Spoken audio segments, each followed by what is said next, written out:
Hi everyone, and welcome to episode 21 of the ITSM Crowd.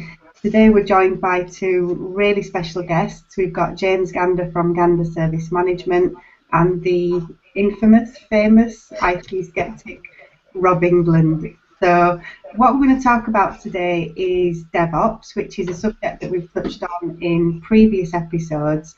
But today we're going to be looking at DevOps specifically from the impact on the operations side of things. There's been a lot of discussion about no-ops, about serverless. So today we're just going to look at what this actually means for those of us who work in operations or who have an operations background, and is this really the death of operations? We're thinking probably not. But first of all, I'm going to ask our guests to introduce themselves. So James, if you'd like to start, please. Yeah, sure. Hi there. James Gander. I'm a consultant who focuses on IT operations management and making sure that, well, anything that's related to the operations teams, really, service desk, the infrastructure teams, all that kind of area. And I'm still trying to get my head around how DevOps does affect your bog standard, ordinary IT operations team. I can see how it works with the development side and the software support teams, but I'm just working my way through the infrastructure teams now and working out how it's going to affect them. Lovely, thank you. And Rob? Yeah, hi. Rob England, the IT Skeptic, as you say, known to a small group of people who follow my blog. And James and I have worked together for years, and we've known each other, Claire, for years as well, through the service management community, but I've heavily immersed in the DevOps world in the last few years and getting my head around it a lot, going to the conferences and networking with a lot of people and coming to understand that space, I think, at the moment. No one's an expert, but I'm on the road, and in fact my consulting is now very much in the DevOps world. It's shifted, and so my local consulting here in New Zealand, I'm doing a piece of work with one of the big government ministries at the moment, advising on their DevOps transformation, and I've skittered around the edges of this in a number of previous engagements, talking about product strategies and transformation programs for Agile and DevOps. So, yeah, it's getting to be, it's arrived for me, I think, as it will for most people in the next however many years. Wonderful, thank you. And Rob England's blog, The IT Skeptic, is really, really well worth reading if you are looking at DevOps, or even if you're looking at service management in general. Rob is one of the most thoughtful bloggers out there today, I think, so well worth a look. My name's Claire Agutter. I'm the lead tutor for ITSM Zone, so I'm going to be hosting today's session. We will be monitoring the hashtag ITSM Crowd on Twitter, so if you've got any questions as we are talking, if there's anything that comes up, drop us a note on Twitter. We will pick that up and we will try and answer it within the 30 minutes we've got today. So the first thing that I think we need to do, and it would be easy to spend half an hour having this discussion, and again, Rob's done a very good blog on this if you want to read a little bit more about it, but can we just define what we mean by DevOps in a couple of sentences? And Rob, I'll maybe put that one to you first. Well, yeah, it is something I've thought about, and I think the first thing to say is it's whatever I want to say it is, because there is no official standard for what it is. No one owns it, no one governs it, no one defines it. So with that freedom in mind, I always say to people that it's agile delivery, that capital A Agile transformed the way we build, but it ran into a cadence mismatch when it tried to then deploy, change and accept and test and deploy. And DevOps is about taking the agile concepts to the whole life cycle of value delivery from requirement to deployment, in a nutshell.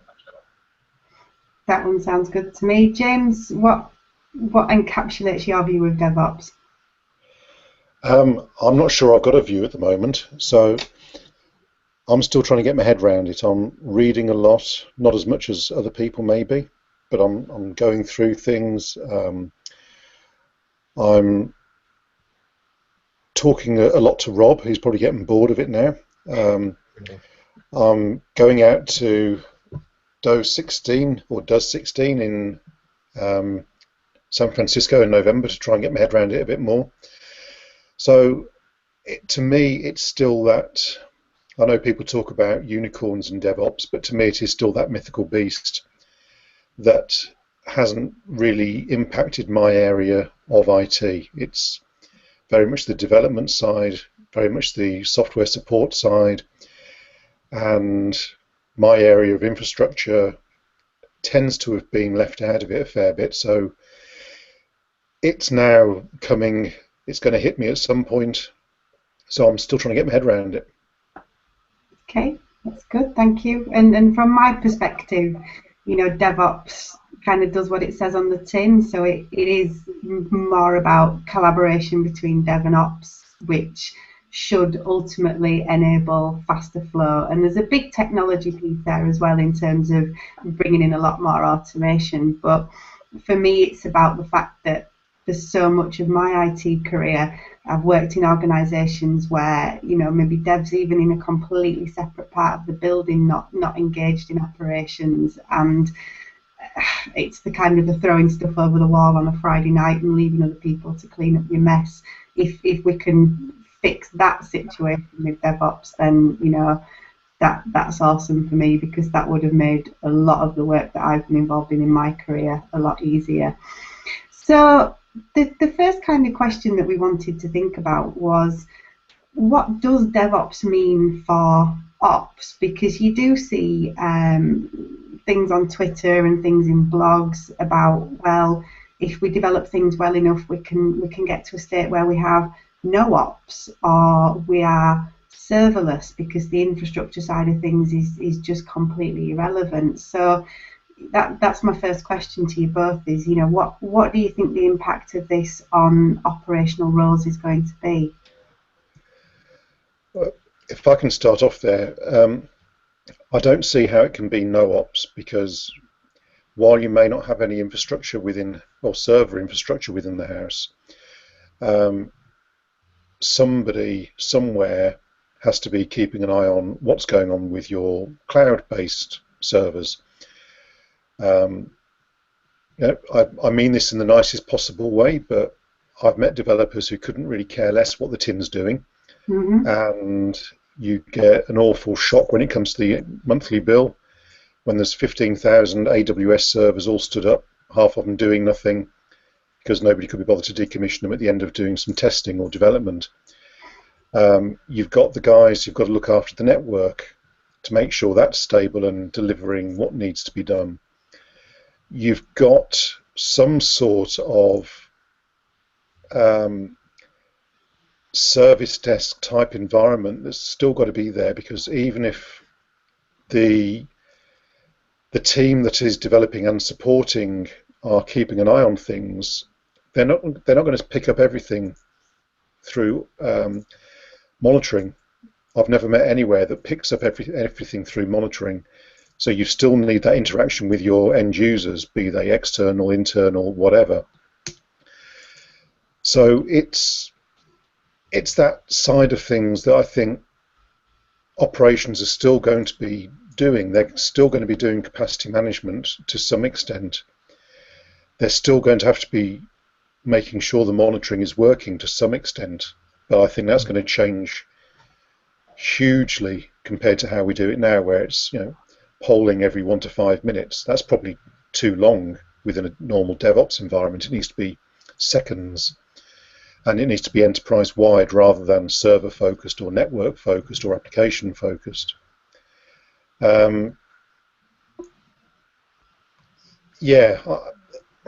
This is where I'm still trying to get my head around it. I think there's a lot still to do within your old-fashioned service management operations team that you can't get rid of, but it's just changing what it is they do or how they do it.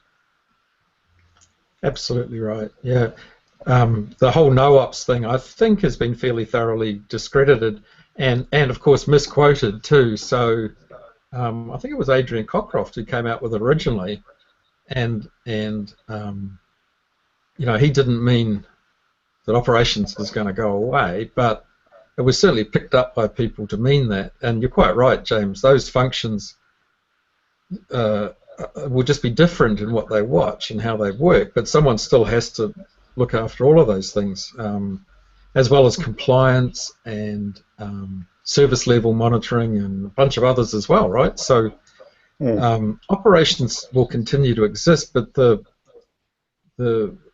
what we do changes because of the automation you were talking about, Claire. So as you automate your role, then, you know, as you automate the drudge work, so say it is a server person, then you know, they're creating automation tools to create environments on demand, servers on demand, through virtualization and storage on demand and so on and so on. And the network guys with code configurable network devices these days are creating automation tools to create network on demand as well. And you can do security profiles, and we've always had database on demand through DDL. So you know, these people are automating the jobs that currently in a lot of places they do manually today, and then the next logical step after that is to provide that automation as a self-service facility to others.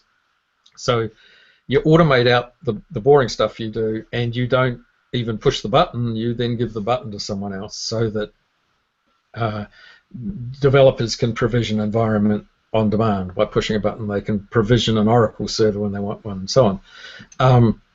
And then our role then, our being ops, right, our role then becomes to watch what they're doing using the tools that we've created for them, and ensuring that they're not generating 15,000 servers, as you say, James, right? That we are cleaning up. We're putting utilities in to clean up the crap when it's not used.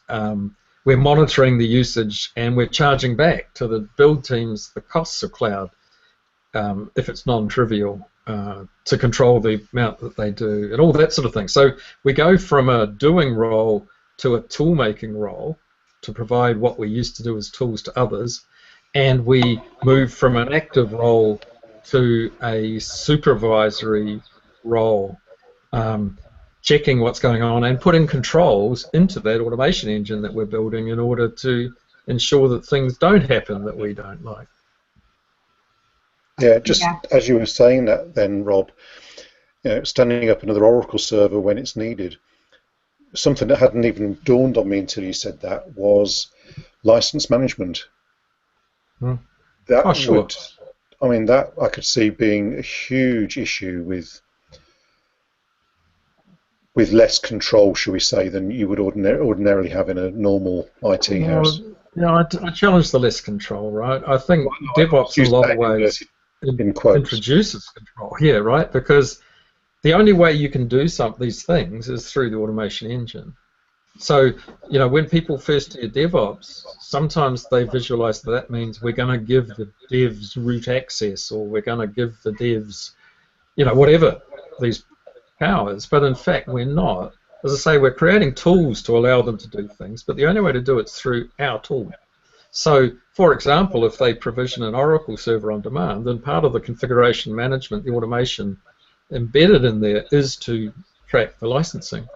So, and if it is incurring a cost, then you charge that back to the build team, right? So you need to have the cost allocation in place to control the demand, the consumption. Otherwise, you do have an all-you-can-eat smorgasbord.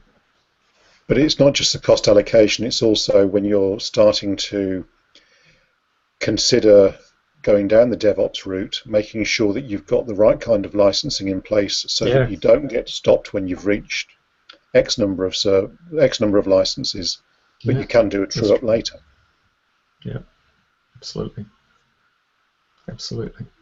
But it's interesting listening to some of the quotes from the previous DevOps Enterprise conference around the sort of numbers quoted were like 6 weeks, even 12 weeks for developers to get a server, not a production server, but a development or a test server, or or an environment. And I think it was Capital One talked about, or it may not have been, but it was one organisation talked about a $24,000 internal cost charged back to the dev team to have ops build a server for them, right? Yep. And now it takes 5 minutes for the scripts to run, and the cost of doing the task is negligible and not charged back. And there's still some developers somewhere complaining that 5 minutes is too long. Yeah. Well, actually, it's funny you should say that. I was listening to a podcast not long ago where they were talking about exactly that. The perceptions move, and now the people are complaining about they're trying to find ways to optimize the speed of scripts. Yeah. Bizarre. And this is one of the key things with DevOps for me, is that historically the way we visualized flow was in kind of distinct segments. So the developers built something and they were looking after their environments and they were looking after testing, and maybe ops would be involved in terms of provisioning some kit, but the involvement didn't go beyond that.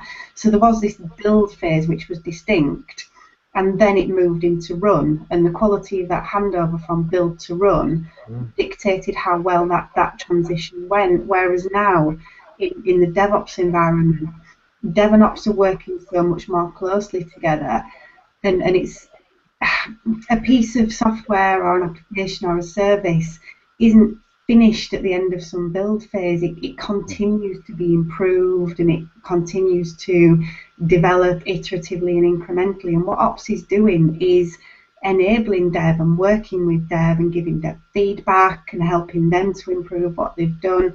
And these two kind of distinct phases, I think, are not so kind of strictly governed anymore. Etsy talks about a dev tools team, which is kind of ops giving dev what they need in order to succeed. And I think, Rob, you mentioned the word toolmaker. Tell us a little bit more about this toolmaker concept.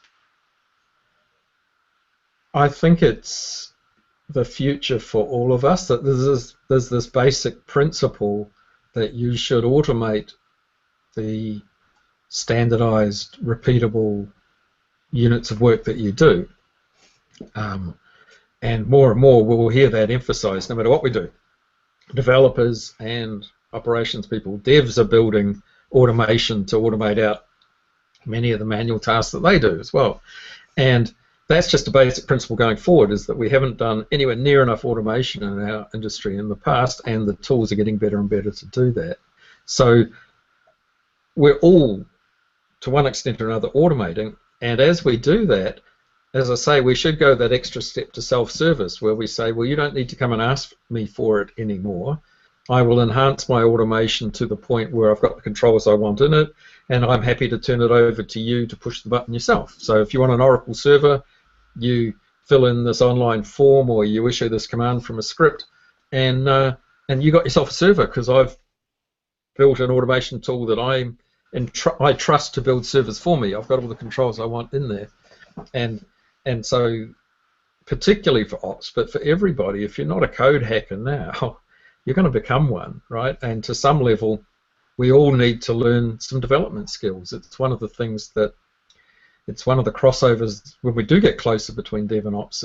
One of the gifts that dev give us is teaching us how to write better code, right? How to do source control and versioning and quality of code and testing our scripts and all learning the dev skills. We all need to do that because to one extent or another, we will all be expected to be tool makers in the future, I think.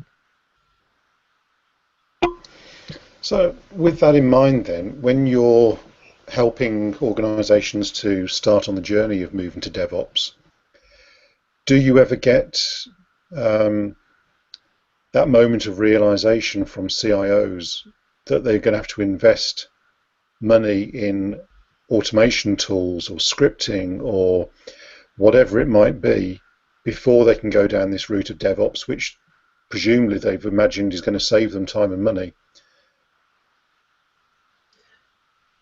Yes. So, any transformation costs money, but there's two things there. One is that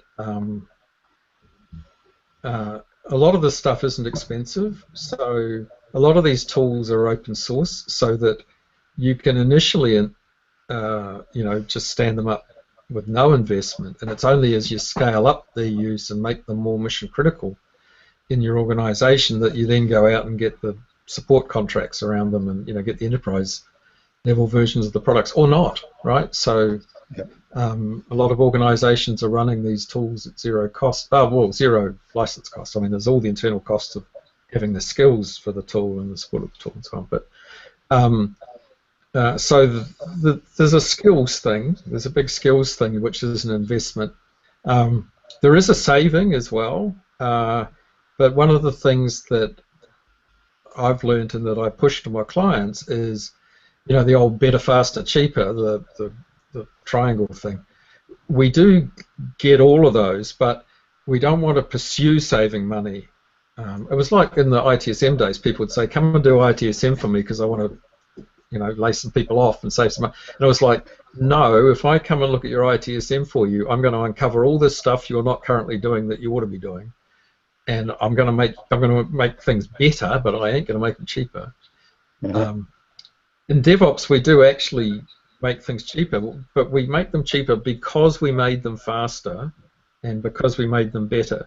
So if we focus on going faster and better, then it follows along that costs will go down. There's less rework and people get more work done and so on. But if we focus on cost cutting, then as you know, that drives all these screwy behaviors. So Mm-hmm. if a CIO is hoping to save money, it's kind of like trying to reset the expectation to hoping to be faster and better, and by the way, that should save you money. And I think in my experience as well, when you are trying to move towards a more agile organisation and you're trying to introduce some cultural change, quite often things get worse before they get better, which can be difficult. And I think if we can at this moment, we've had a question coming on Twitter from Michelle, and Michelle says, how do we start engaging the decision makers about DevOps? How do we encourage this in an organisation? And I think maybe Rob, some of what you've said has just touched on that, but how are we selling DevOps? Well, there's some general principles there, like, you guys, I mean, if you're trying to sell ITSM or anything, what's some of your favourite approaches for just selling a different approach? Oh, you just implement ITIL. Give me $4 million, we'll have an ITIL project, and at the end of that, can I just say be for those ITIL. Listening, I'm not serious. Yeah. I think for me, because I have spoken to some people in the ITSM world who have said, oh, DevOps is just emperor's new clothes. There's nothing new there. But for me, I think this is one of the most exciting times to be working in IT and in service management, because suddenly the possibilities seem to be endless as to what we can achieve and what we can do, and there seems to be a newfound pride almost in how we're working, and that comes through to the ops side as well, because ops can be the whipping boy for the organisation, and for me, DevOps is just about driving change, and call it DevOps, call it Agile, call it DevSecOps, whatever you want to call it. For me, it's about the fact that we can change things, we can make it better. That's better for the business, it's better for morale. This is a fascinating time to be working, and for me, I love it. I've never been so excited. But to get to the question of selling it up, as I say, I think the challenges are the same as selling any of these concepts up. So,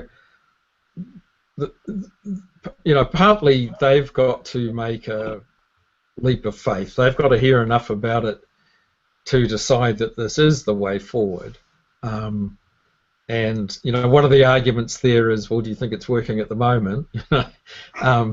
So you know, can we then move to something different? But so part of it is an act of faith that you've got to wait until they come to believe that it's going to work.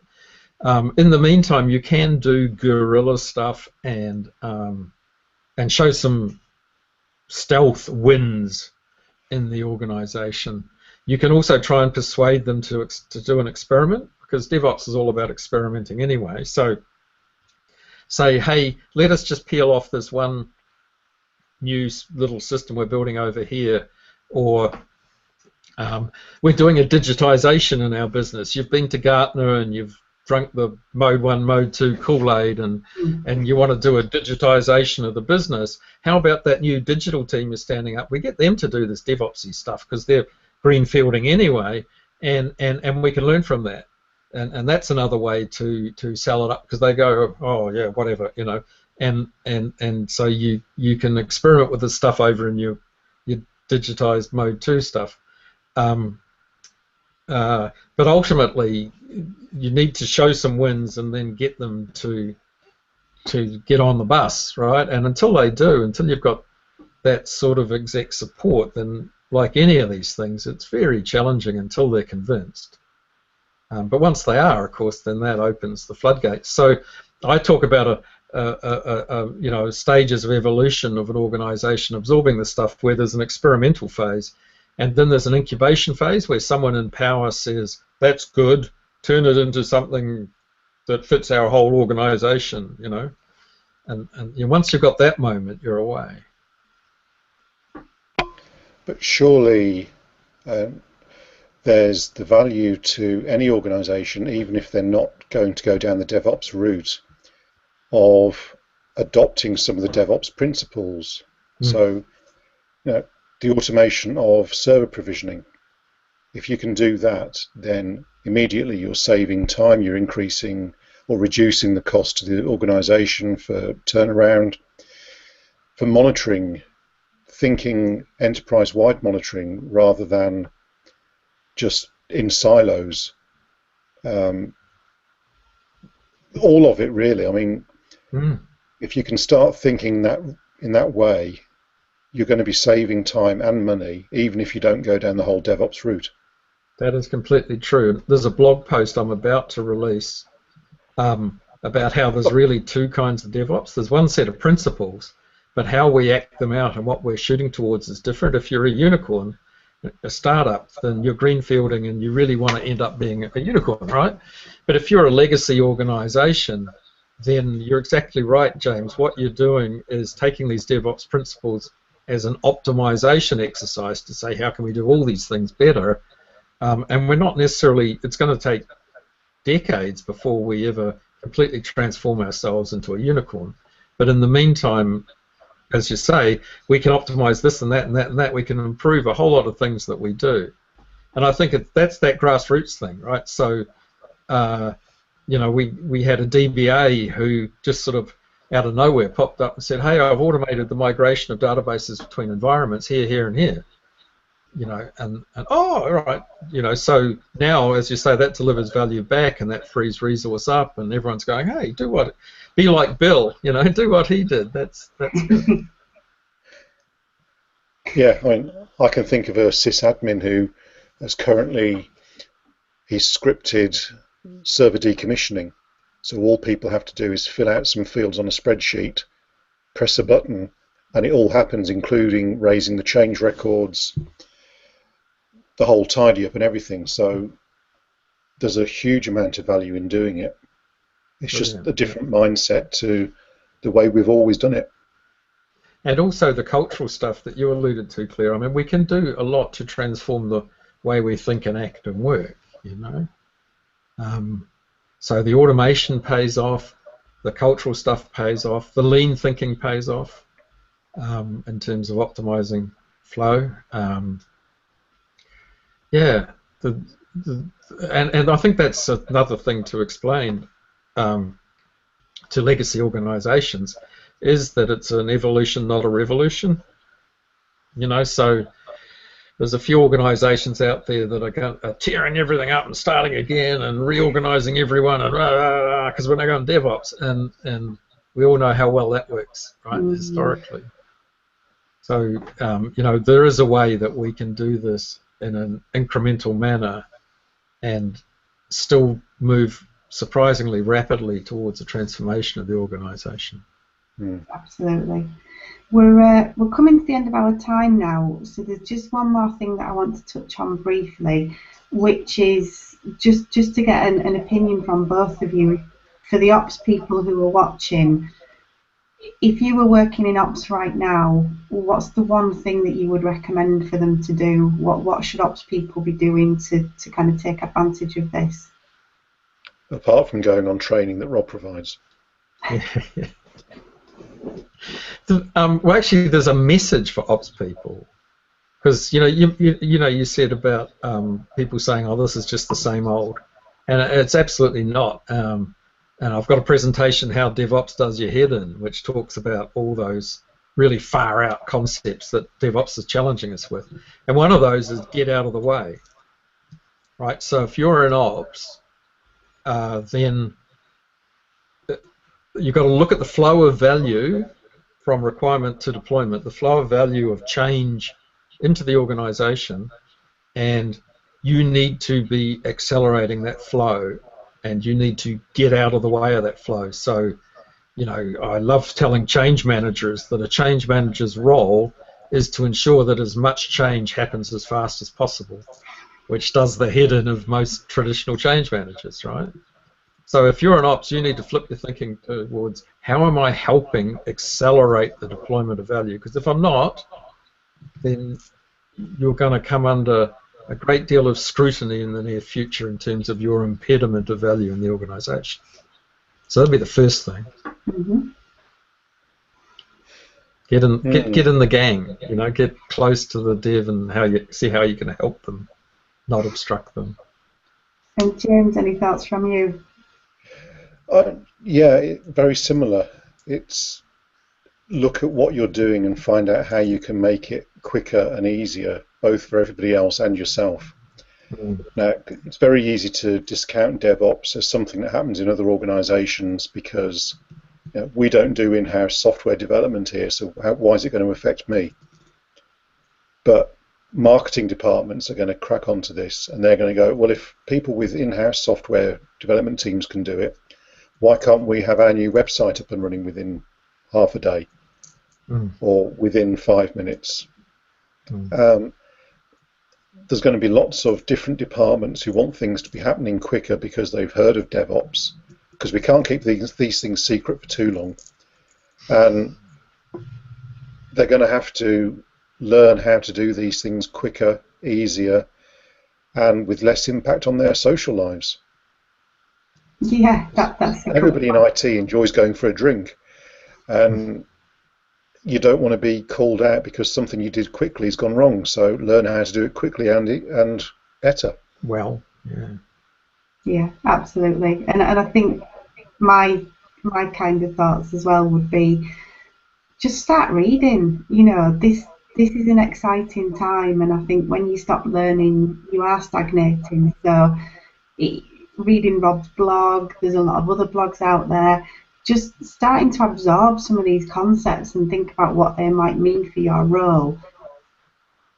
If you cannot, stuff work is going to be interesting. If you're one of those weird people who does actually still read books, then there's a list of books on my blog as well. DevOps, good DevOps reads. And if you want to learn how to do it, then I can think of some very good online training that provides it at a fraction of the cost of a good. That might be, yeah.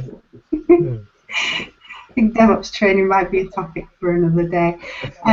We've come to the end of our time. That's been a wonderful discussion. Thank you both so much for joining us. We will be putting the link to this up on our blog, and you can continue to engage with us on Twitter as well with the ITSM Crowd hashtag, and you can find both James and Rob on Twitter as well. Thank you both very much for joining us. Thank you to those that have been watching. I hope you've enjoyed it, and we will see you on the next episode of the ITSM Crowd. Thank you. Thanks, Claire.